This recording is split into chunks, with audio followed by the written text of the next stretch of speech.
Hi, this is Paul Slackis, Good News Planet. I'm here with Lionel Kambeitz. Do I say your last name right? You sure did. Kambeitz, you bet. Okay, you're executive chairman, and we're going to discuss how companies are innovating by using carbon neutral fuel to create their products. This is very, very, very interesting, especially for a water guy like me for many, many years, and a good news person. And welcome to the show. How are you today? Good, Paul. Thank you very much. Very good, and looking forward to 2022. Okay, we both are. So I see you have a place here in Brooklyn. I see you have a place up there in Saskatchewan. And you were telling me where Saskatchewan is and why it's such a important area within the Canada wonderful country, the country that has the most amount of land on water on its exterior. I read in Trivial Pursuit, which was created by Canadians. Tell us about where you are and some of your background. I mean, this is a man who's thinking to help our mother planet. We're going to talk about taking things out of the sky and putting them into bottles and making you smell better and having a nice little drink of healthy alcohol, I guess it is. So tell us, what's up? Paul, certainly. We're out of Saskatchewan and Alberta, and Western Canada is the home of Canada's big energy and big agriculture industries. And these are the industries that are being focused upon to reduce the carbon footprint in the provision of these great goods and services that they've given us. So we're in the middle of decarbonizing the Canadian energy sector, whereby we take carbon dioxide from big smokestacks that comes up from refineries and oil and gas production, and we take the carbon dioxide out of that smokestack and we purify it to 99.99%. And then we take that carbon dioxide and we joint venture partner with someone who wants to use it. And it just turns out that there's a company in Brooklyn that is operating in Calgary, Alberta, right beside our CO2 capture facility. And between the two of us, we like to say we're really quite involved in making some fantastic products out of carbon dioxide, namely vodka. So it's been fun. New graphenes, building better concrete out of carbon dioxide. Take that carbon dioxide molecule and do something useful with it. That's what we're doing. Are you going to put potatoes out of business? We could put a few Russians out of business. That wouldn't hurt my feelings, Paul. No politics. Hey, you border. You're very close to those, everybody. We're all close to everybody. That's the reality. We're all in this together. And we are. We like to use this little photo here. This came from the moon. And you'll see no borders, no boundaries. So and actually no colors of anybody either. So we're all on that little card. So this is good news. Well, I'm going to ask you up front. You're next to some smokestacks. How come they aren't doing this? Well, the fact is that there's a cost to it. And, historically, we've never completely charged in the products. We've never been charged for the products that we use, the full value chain of cleaning up the waste after them.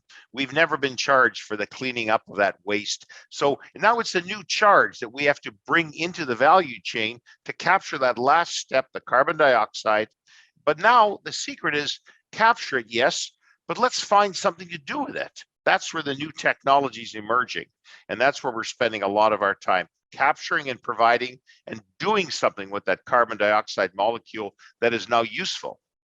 So explain this to me, because it's not such an easy concept to grab here. So the smokestack goes up, carbon dioxide comes out of the smokestack. The smokestack was used to keep our homes warm, or whatever it might be. Okay, it's usually black and disgusting. And I think, and correct me if I'm wrong, this is naive conversation here. It goes up, and you somehow, when it goes up into the sky, now the sky is very big. This is, we're just one little place, floating around here. It goes and it goes and goes and goes. You're grabbing it before it goes. I guess. You Exactly. tell me, how are you pulling this off, if you don't mind? Perfect. Well, let's use the worst. Let's use that black smokestack that's made from coal. So they're producing electricity. So we've got lights and we've got heat in our homes, Paul, and that's good. But up that smokestack is about 12 to 14% of that exhaust is actually concentrated CO2.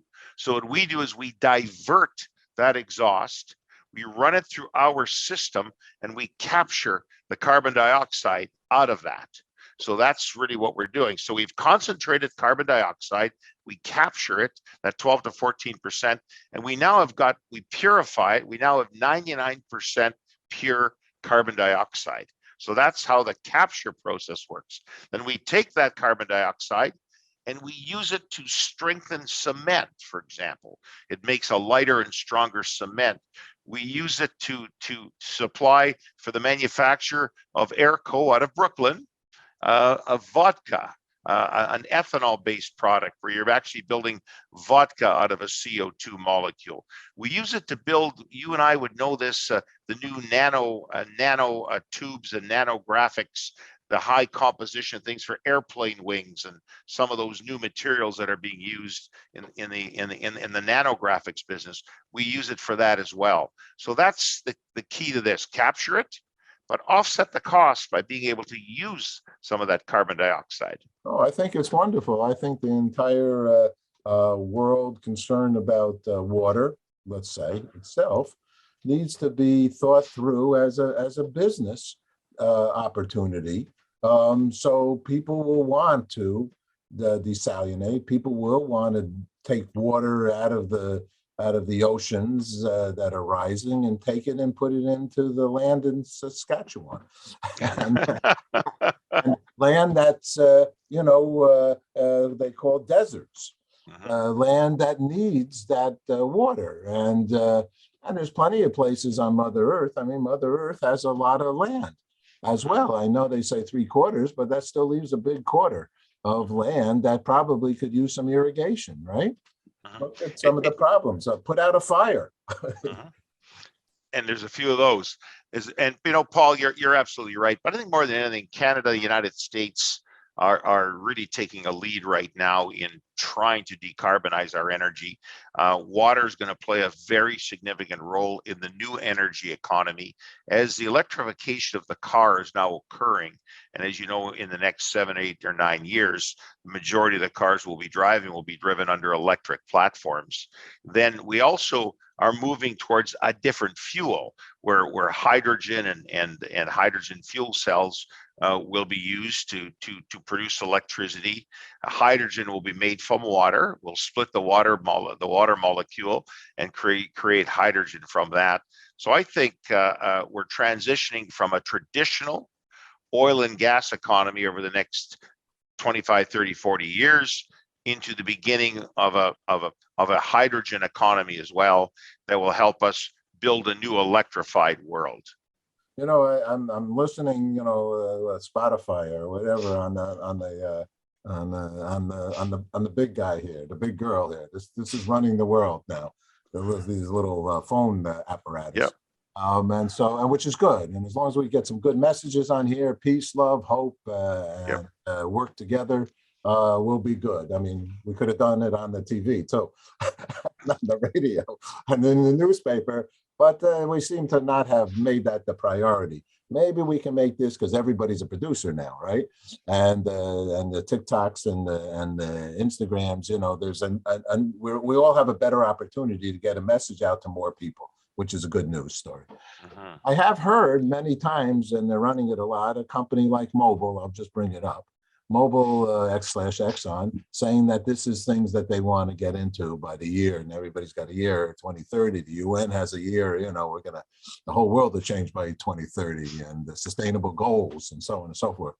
So you're really on though, but you're not a new guy in this. I read up about you, 17 years, you're a serious guy. How come? Because it's very important to know. Why are you serious in this way? Why are you looking? I think one of your other things was above air or something. I don't know. You have, what's your DNA? Well, it's, Paul, I got serious about this because I started seeing the effects in the agriculture and the food industry. And we do have another company called Above Food. And I started seeing the effects in agriculture, the effects of drought and primary climate change. And I soon realized that here we are, we're in energy and we're in agriculture. And energy has had for 50 or 60 years done an amazing job of developing our economies and our lifestyle. But along the way, we didn't know that you just can't dump everything up in the air. You've got to be able to manage the waste that comes from the production of energy. So for 50 years we didn't, and we won't solve. It'll take us 50 years to solve it. But as long as we're on the right path, and we're now putting ourselves on that right path, less and less coal-fired power plants, more and more natural gas power plants, more and more hydrogen production. So we're on a path to slowly but surely make sure that all of our waste from our energy is properly looked after, Paul.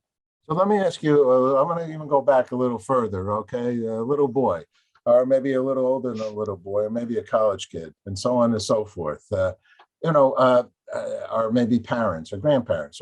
What are some influences on you that have occurred that you feel have brought you to this path?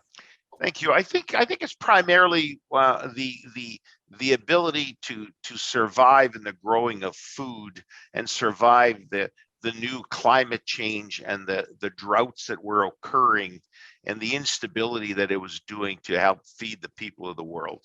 Most of us came to this new continent as immigrants, and a lot of us came as our forefathers were farmers. They wanted land. They came from Europe and they wanted land, and they came to this land, and in my lifetime, I've watched this be more and more of a challenge. And I think climate change is real, and it's very integrated to food production as well. That's my awareness level. That's where I started worrying about this as a college kid. As you said, I worried about it. I worried about where we were going to go. And then we realized one day that a very simple rule, there's only two places to put waste, up in the air or down on the ground. And we were doing a pretty good job, North America, of not putting waste in the ground. But we had to stop putting a lot of the waste up in the air. So carbon dioxide since 2003 has been a passion of ours. And we're experienced. We're the most experienced probably carbon dioxide capturers and managers in North America. We've been doing it through a couple of different political swings. The political swings make it more popular or less popular. But through all of that, we've stayed the course. And the good news is I'm going to live to be 150, Paul, and I'm going to be able to see a few more swings and continue to stay the course. All right, we're on the same life path as well. So, it's good news. We like this. I'm going to go back to a little bit about the carbon, and then we'll talk about your two products, okay? Because your two products are really interesting to me, if you don't mind. So the carbon dioxide is what? And what is it, and why is this messing us up? Well, what it's doing is the carbon dioxide is a result of combustion. We combust hydrocarbons to be able to ultimately create electricity or heat, as you said, heat our homes and turn our lights on. That's really it. And carbon is a natural gas. Carbon is a piece of coal. Carbon is what? Yeah, there's carbon in natural gas. Natural gas is CH4, 1 part carbon, 4 parts hydrogen. There's carbon in gasoline. There's carbon in anytime we make a combustion. Anytime we combust, we create CO2. And that's the CO2 that hangs out in that little atmospheric strip on top of our atmosphere, and it ultimately traps in heat into the globe. And this is when we talk about some of the climate change that's going on. That's what's affecting our climate today. And again, we have to be on the right path to solve that problem. You can't solve. There's no silver bullet. We can't solve this overnight. It takes time. And it doesn't go away because it's too heavy. Why does it only go? How high does it go? I mean, the plane goes 35,000 feet. How high does carbon go? It just above that first atmospheric layer is where it sits. It sits in suspension there almost indefinitely, and that's it. So it will be permanently trapping heat inside our planet bit by bit. And we've got people think we don't have time. I think we have time. We have to head in the right direction today, stay in the right direction, wake up 15, 20 years from now, and half the solution will already be imposed and the other half will be on its way. You said that you're taking about 15% of the carbon from guys next door and using them for your products. A beautiful thing. Mhm. That all that big stuff that's up there in the air, that carbon. I mean, you're one company. If 1,000 companies, can 1,000 companies get to that carbon up there and you can't make more vodka? Yeah.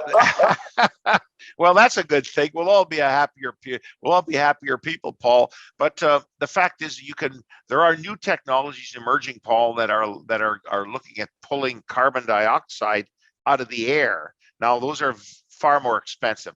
We pull carbon dioxide out of smokestacks because it's so concentrated and it's easier to pull out.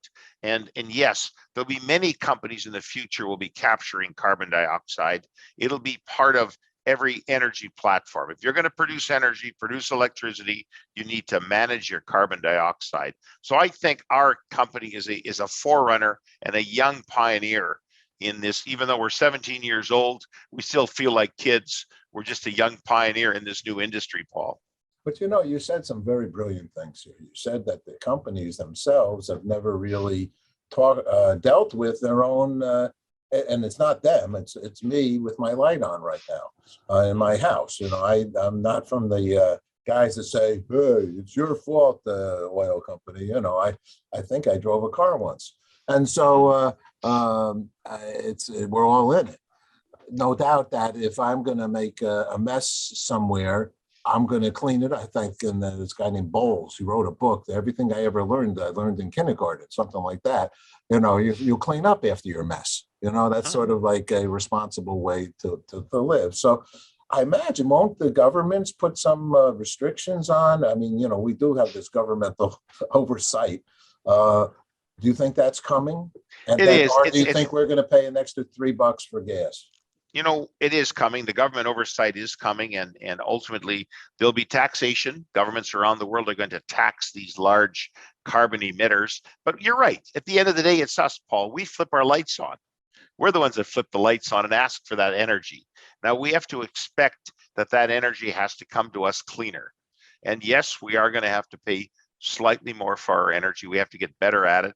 And ultimately, we have to use less energy. You and I know that we don't really value energy. We flip the lights on, we leave them on. We don't worry about the big cars we drive for mileage. The fact remains is we could use so much less energy and we could use cleaner energy. So we're going to pay a little more for our energy, but when you flip the lights on, it'll be clean energy. And I think that's what we all really want at the end of the day, Paul. Getting back to water, which is, we have a show called The Water Hour. For 20 plus years, we've been involved with that.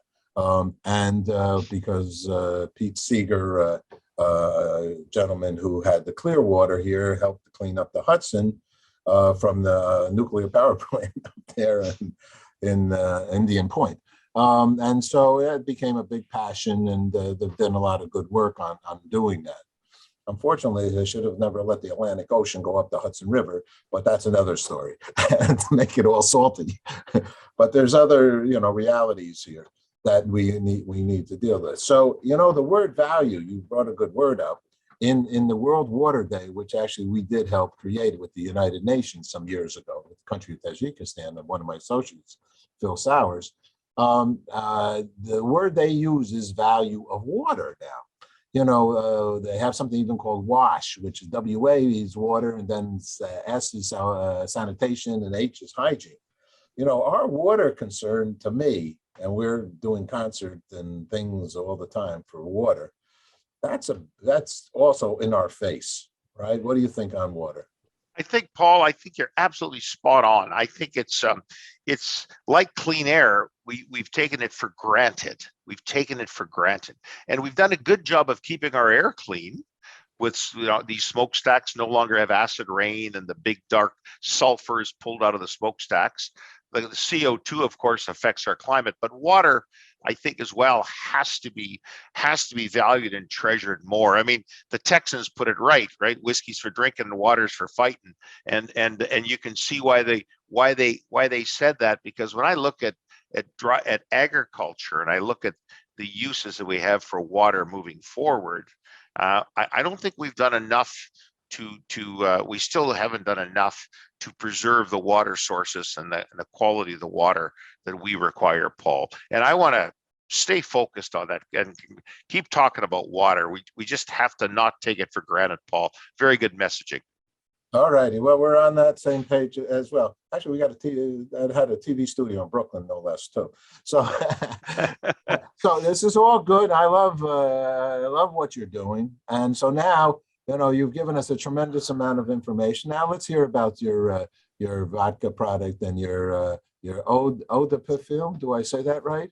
Well, what it is that we are Airco is a Brooklyn-based company, and they came to Canada.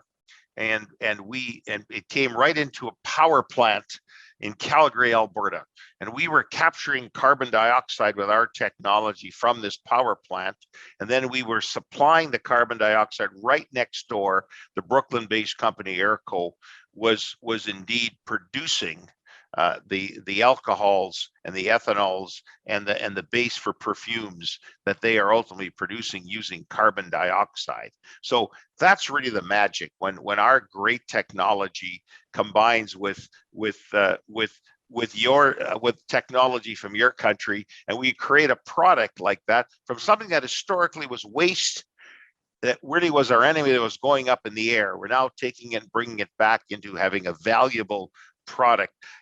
Paul, we hear about the thought leadership, the American, I call it the technical engine, the technology engine of America, and that leadership in that, and that's really the good news. The good news is that we can develop anything here in North America. Our abilities to develop these technologies moving forward is endless. It just hasn't been a priority, but it will be. When you and I flip our light switches on, we want clean power. And we have to do something with that carbon dioxide. And I happen to love vodka. And so I'm really in favor of continuing to help build out that whole industry of building products from our carbon dioxide. Oh, and I love that. And the perfume, it comes in different kinds of caps, and is it different scents as well? Yeah, there is. The people in Brooklyn know much more about the perfume business than I do. I'm out here in the huskings of big energy and big agriculture and capturing carbon dioxide. But they're a very, very thoughtful and innovative group. The Airco group out of Brooklyn, very thoughtful and innovative, and very, like you, Paul, they're concerned. They're concerned human beings that really want to build better products and make a difference. And I think we always often we say to it's our next generation, the young people. The good news is that my grandson is he's debating water safety, and my niece is working with Amazon some plastic products to take make the change from things. So, I think the environmental, and once the universities, which they are doing, are having courses on these things, and good corporate social responsibility, these are courses that we didn't grow up with, but are becoming a major and a minor. And then the more we talk about that, environmental opportunities can produce an income, and you can make a living on it. I like the business side of it, because the business, it's so hard to be just, like I, which let's all love each other. But it's a tough. That's a wood. I did Woodstock, actually. I did the 20th anniversary of Woodstock. It's hard to do that. But so you need business, real business, and what you're doing is marvelous, and I applaud you. And I was so excited to get the opportunity to talk to you. Lionel, you want to say something? Yeah, I do. Paul, thank you so much. And you're so true. We weren't raised with this. We all discovered this in our lives, and initially probably took a little bit of flack from people when we started talking about caring for water. We started talking about caring for the atmosphere and CO2. But the fact is now, the good news is we're right at the cusp where it is a business. It's a new industry and it's a business, and business will ultimately drive it. And by the way, that grandson of yours and granddaughter of yours, like me, are very proud of the work that their grandfathers are doing as well. So that is good work that we're doing. But and ultimately, I mean, Delta CleanTech is dedicated to providing these solutions. These are commercial solutions. That's what we're dedicated to providing to industry, and we hope that a lot of people copy us. I mean, there's so much room. There's so many smokestacks to tackle that it's just limitless, the work that we can do. I have the same thought about good news. Come on, everybody, show good news all day long. Let's Yes. have an optimistic, you are what you think, you know, the art of, my mother gave me the book, The Art of Positive Thinking, Reverend Norman Vincent Peale. Think positive, you're positive. The part, that's it. You know, so it's all good. You and I have a lot of common. We'll make this part one, and we'll talk again and see how we can actually do some business and do some helping of the world, which I can see is important for both of us. That's all great stuff. What a lucky guy I am. You are lucky. Very lucky. I know that. All right, my friend. You take care. Thank you. Thank you, Paul. Congratulations on the good work that you're doing. Thanks, Paul. Thank you.